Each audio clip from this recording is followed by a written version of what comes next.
नमस्कार मित्रांनो. तुमच्या सगळ्यांचं आजच्या व्हिडिओमध्ये स्वागत आहे.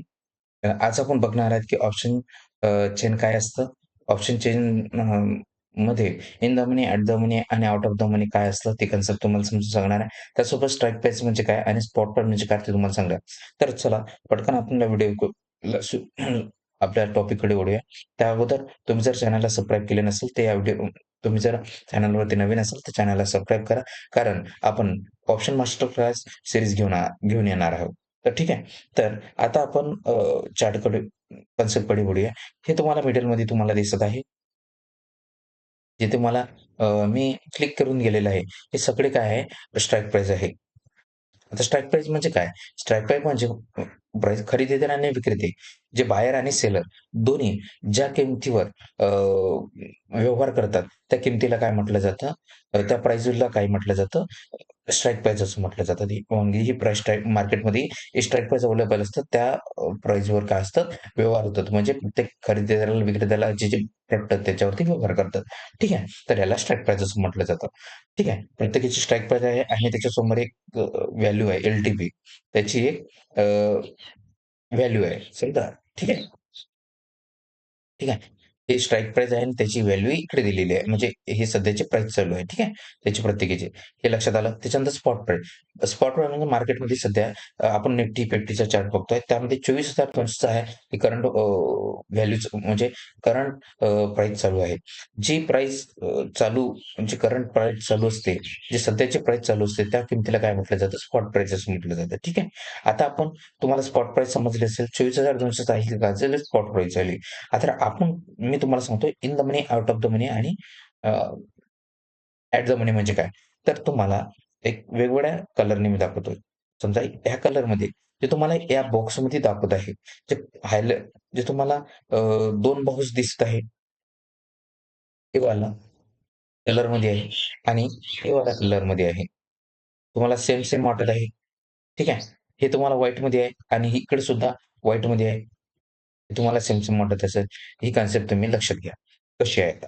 तुम्हाला हे थोडं लक्षात आलं असेल, तुमचं लॉजिकल असेल, ही सेम आहे आणि ही सेम आहे, ही सेम आहे आणि सेम आहे. ठीक आहे. आणि ही सेम आहे. हे तुम्हाला लक्षात आलं असेल, तर ठीक आहे. आता तुम्हाला थोडं तुम्ही कन्सेप्टकडे ल कन्सेप्ट थोडीफार तुम्हाला लक्षात आली. आता ही जी चार्ट दिसत आहे, ते तुम्हाला पूर्ण जो तुम्हाला पूर्ण चार्ट दिसत आहे, तो आहे कॉलचा चार्ट. पूर्ण चार्ट. हा पूर्ण तुम्हाला जे दिसत आहे, जे कर्सर फिरवत आहे पूर्ण, हा एक कॉलचा चार्ट. इथे वरती लिहिलेलं आहे कॉलचा चार्ट. सर्व जे चार्ट तुम्ही बघसाल ते सेमच असतात. ठीक आहे. हा जे तुम्ही बघत आहे राइट साइडला हा पूर्ण काय आहे? पुढचा चार्ट आहे. काय आहे? पुढचा चार्ट आहे. ठीक आहे.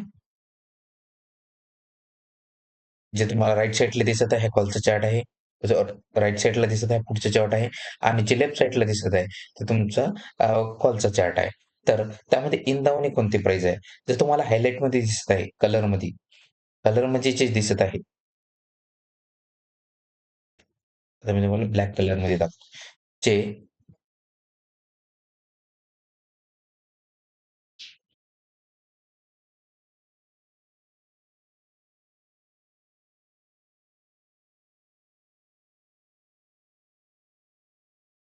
ही जी प्राइस झाली, ही प्राइस झाली इन द प्राइस. जी प्राइस जी प्राइस मार्केटने आता सध्या 23,450 पासून ती 24,200 सध्या प्राइस चालू आहे. म्हणजेच 23,450 पासून ती इथपर्यंत आलेली आहे. ती प्राइस क्रॉस करत आलेली म्हणून त्याला इन द मनी प्राइस असं म्हटलं. इन द मनी प्राइस कॉलची. तर ॲट द मनी प्राइस कोणती? सध्या मार्केटमध्ये काय आहे 24,206 ही प्राइस चालू आहे. मग तिच्या जवळची प्राइस कोणती असतं? 24,200 जवळची प्राइस आहे. मग ही झाली ॲट द मनी प्राइस. आता तुम्हाला लक्षात आलं पाहिजे इथे ॲट द मनी प्राइस.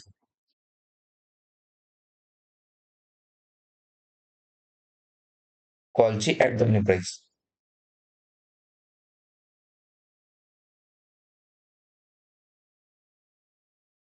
ठीक आहे. ही काय प्राइस झाली? In the money price.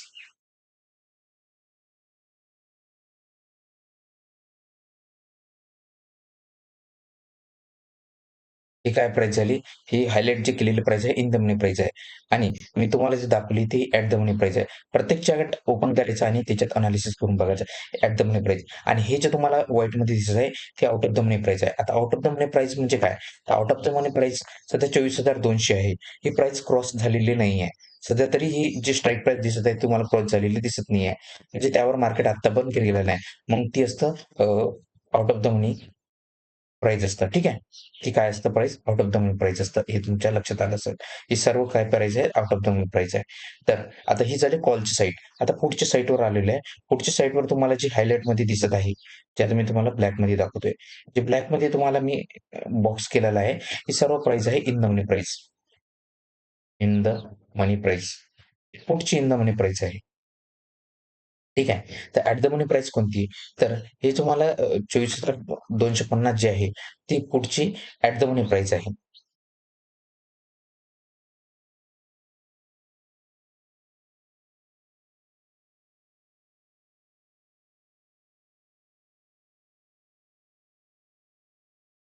हे ॲट द मनी प्राईस आहे आणि जे तुम्हाला वरती व्हाईटमध्ये पुन्हा दिसत आहे, ही पुढची साईड आहे पूर्ण. ही जी क्रॉस झालेली प्राईस आहे, क्रॉस न झालेली प्राईस आहे, त्याला आउट ऑफ द मनी असं म्हटलं जातं. ठीक आहे. तर आपण कोणती प्राईस सिलेक्ट करायला पाहिजे? तर हे आता मी कन्सेप्ट तुम्हाला समजलेला असेल. आता मी तुम्हाला थोडं समजून सांगतो, की कोणती प्राईस सिलेक्ट करू. इन द प्राणीज इन द पा इन द मनी जे प्राईस असतात. आता सध्या आपण पुढचे बघूया. पुढची जी इन द मनी प्राईस आहे, ती एल-टी-पी आता ही ती एल-टी-पी म्हणजे त्याची किंमत असते. समजा 23,400 स्ट्राईक प्राईस आणि त्याची किंमत आहे ₹141. ठीक आहे. अशाच पद्धतीने हे खाली किंमती दिलेली आहे. ठीक आहे. ही एल-टी-पी म्हणजे त्याची किंमत असते. ठीक आहे. तर बघा अ, जे आपण पुढचे बघत आहोत. पुढचे बघत असताना इन द मनी प्राईस हे काय असतात जरासे महाग असतात. कॉलचे आणि पुटचे दोन्ही पण इन द मनी प्राईस काय असतात? महाग असतात. जसे आपण खाली जाऊ तसे इन द मनी प्राईस काय होतात? महाग होत जातात. ठीक आहे. हे आपल्याला लक्षात आलं असेल. हे लिहून घ्या तुम्ही कुठेतरी. ठीक आहे. Out of the money price काय असतात? थोडेसे स्वस्ते असतात. स्वस्त असतात, पण त्याच्यामध्ये मूव्हमेंट थोडीशी यायला वेळ लागतो. ॲट द मनी प्राईसमध्ये मूव्हमेंट जास्त असतं आणि थोडं सेफली पण मानलं जातं. आउट ऑफ द मनीमध्ये मार्केट जर अ, अ, च लवकर मूव्हमेंट केली, तर लवकर ऑप्शन वाढतात ते ॲट द मनीमध्ये वाढतात. इन द मनीमध्ये वाढतात. हे दोन्ही पण इन द मनी म्हणजे याच्यामध्ये लवकर मूव्हमेंट येतात. आउट ऑफ द मनीमध्ये मूव्हमेंट यायला थोडासा वेळ लागतो. कारण ते क्रॉस पोहोचायचे असते त्याच्यामुळे. मग तो कोणता आपण प्राईस सिलेक्ट करायला पाहिजे?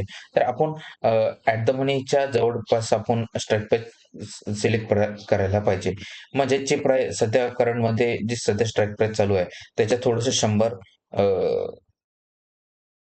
100 अ, खाली किंवा वरती अशा जवळपास आपण स्ट्राईक प्राईस सिलेक्ट करायला पाहिजे. ठीक आहे. कॉल साइडची आणि पुट साइडची पण. जर तुम्हाला समजा की सध्या 24,200 चालू आहे, तर तुम्ही 24,300 24,000 100 कॉल साइडची आणि पुट साइडची दोन्ही पण तुम्ही अ, ही जी आहे ना तुम्हाला हे इकडली प्राइस आणि इकडली प्राइस ठीक आहे. या साइडची तुम्ही घेऊ शकता. ठीक आहे. तर यावरून तुम्हाला risk condition out of the money म्हणजे बायरसाठी चांगलं असतं. ऑप्शन बायरसाठी थोडंसं चांगलं असतं. थोडंसं महाग नसतं आणि थोडंसं कमी कमी किमतीमध्ये ते भेटून जातं. ॲट द मनी प्राईस मार्केटमध्ये थोडीशी व्होलॅटिलिटी त्यामध्ये चांगली असते. तर इन द मनी प्राईसमध्ये थोडंसं व्होलॅटिलिटी आणखी जास्त असतं. थोडंसं रिस्की असतं. तर ठीक आहे.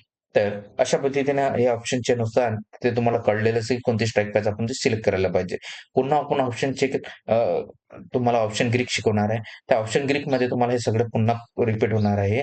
तरी चॅनलला सबस्क्राईब करा. जरी तुम्ही नवीन असाल तर चॅनलला सबस्क्राईब करा. त्यामध्ये मी तुम्हाला पुन्हा समजावून सांगणार आहे. तर धन्यवाद.